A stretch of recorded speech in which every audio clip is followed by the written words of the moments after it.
School শিক্ষক থেকে কানাডার 23তম প্রধানমন্ত্রী জাস্টিন ট্রুডোর রাজনীতির পথ কোনোভাবেই খুব সুগম ছিল না। দীর্ঘদিন ধরেই দেশের রাজনীতিতে কোণঠাসা হয়ে তীব্র চাপের মধ্যেই দিন কাটাচ্ছিলেন কানাডার এই সুদর্শন প্রধানমন্ত্রী। বিরোধীরা তো বটেই, দলের মধ্য থেকেই তার পদত্যাগের দাবি উঠেছে বেশ কয়েকবার।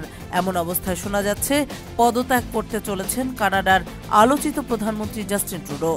সেই ঘোষণাও আবার দিতে পারেন 6 জানুয়ারি সোমবারের মধ্যেই।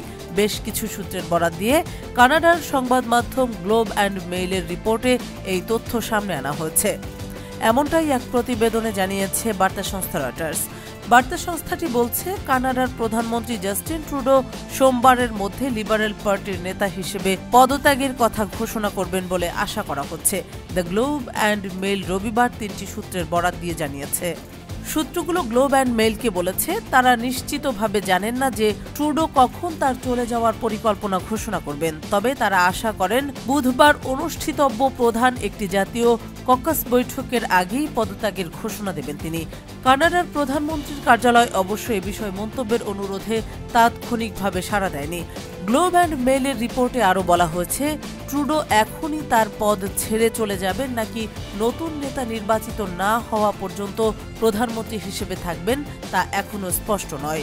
রয়টার্স বলছে, ট্রুডোর সম্ভাব্য এই পদত্যাগের ফলে দেশটির ক্ষমতাসীন এই দলটিকে এমন এক সময়ে স্থায়ী প্রধান ছাড়াই রাজনৈতিক ময়দানে চলতে হবে যখন জরিপগুলোতেও দেখা যাচ্ছে যে চলতি বছরের অক্টোবরের শেষের দিকে অনুষ্ঠিত হতে যাওয়া নির্বাচনে লিবারেলরা রক্ষণশীলদের কাছে খারাপভাবে হেরে যাবে। অবশ্য ট্রুডোর পদত্যাগের ফলে নতুন সরকার গঠনের জন্য দ্রুত নির্বাচনের আহ্বান জানানোরও সম্ভাবনা রয়েছে।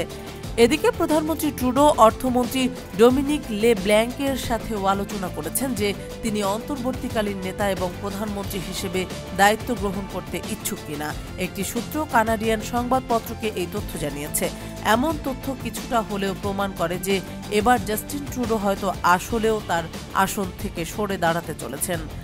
উল্লেখ্য যে জাস্টিন ট্রুডো 2013 সালে লিবারেল পার্টির নেতা হিসাবে দায়িত্ব গ্রহণ করেন। সে সময় কানাডিয়ান এই দলটি গভীর সমস্যায় পড়েছিল এবং প্রথমবারের মতো হাউস অব কমন্সের 3য় স্থানে নেমে গিয়েছিল। গত 9 বছর ধরে ক্ষমতায় থাকার পরে কানাডায় তার জনপ্রিয়তা এখন তলানিতে। বারবার তার সিদ্ধান্ত নতুন বিতর্কের জন্ম দিয়েছে। ট্রুডোর আন্তর্জাতিক নীতি নিয়েও দেশের অভ্যন্তরে ব্যাপক অসন্তোষ রয়েছে।